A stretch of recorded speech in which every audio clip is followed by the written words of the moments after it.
Well, there's another nice package.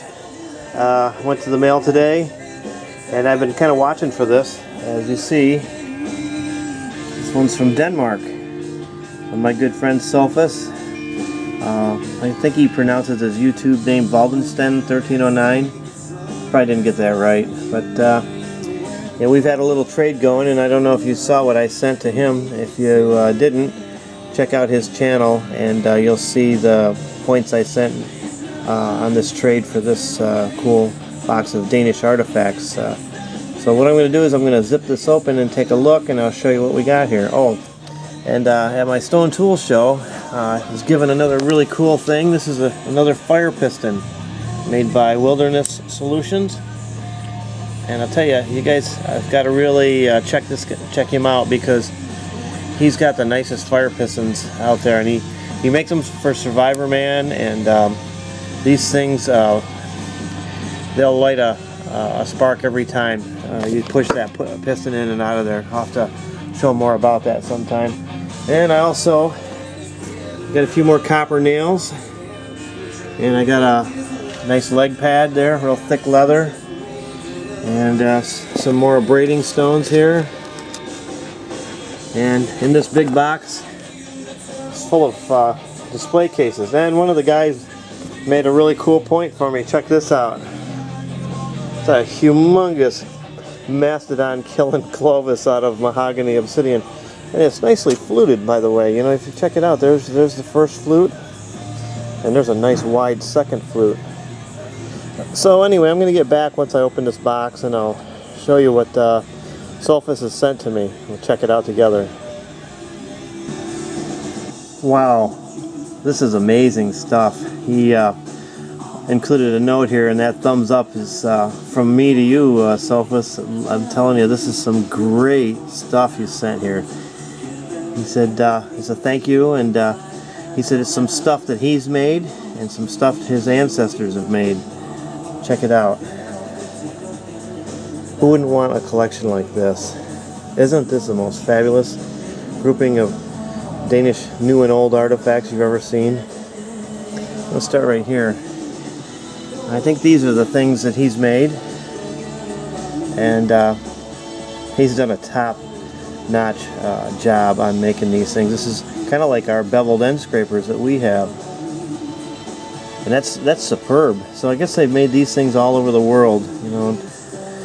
And I love this crescent sort of knife. I'm sure a lot of people will associate with this, and that's a fabulous job. And if any of you haven't worked Danish flint, you don't really know how tough it is to work it.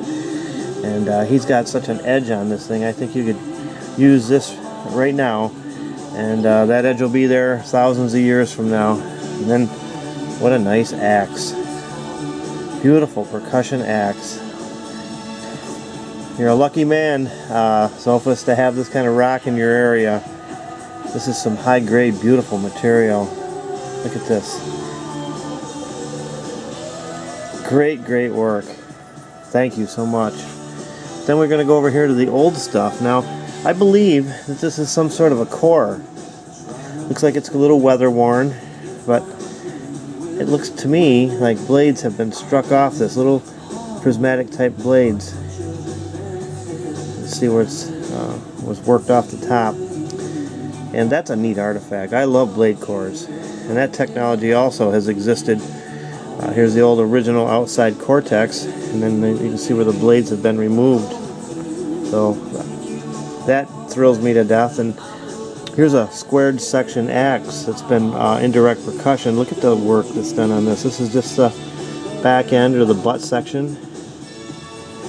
But they punched these flakes off, and they made these square section axe forms. Now a lot of these sometimes were ground smooth. You just see the remnants of flake scars in them. But this is a beautiful piece. I'd probably have a heart attack if I walked in the field and found something like that. There's one of his other tools he showed. I think it was an axe of some sort. It's a beautiful job. Simple, but yet so practical. Great working edge. Would haft really nicely into something. I'm just thrilled to death to touch this stuff. After seeing your video, Sofus, on the tools you showed, I was just blown away, and I was always hoping I could see that. And look at the way the patination occurs on this material after it's been exposed to the environment for a long time. Look at how white this is compared to the axe Sofus made. So you've got a definite aging on this one, and this one's been newly flaked, beautifully flaked. And this is definitely an axe, tool, adze, whatever. Could have been a wedge pounded into wood to split it. I mean, possibilities are quite endless when it comes to these stone tools. But here's a big guy. This is definitely an axe, heavy, and would have totally done the job it was designed for. That's got a beautiful, sharp edge on it. Well, to say I was blown away wouldn't say enough. I really do love these things, and I want to thank you for trading with me and packing these things up and sending them my way. So this is kind of a thank you video to you, Sofus, and you know, let's see your napping as you keep going. I'd love to see what you're making. Thanks again. Very cool. This is from me to you.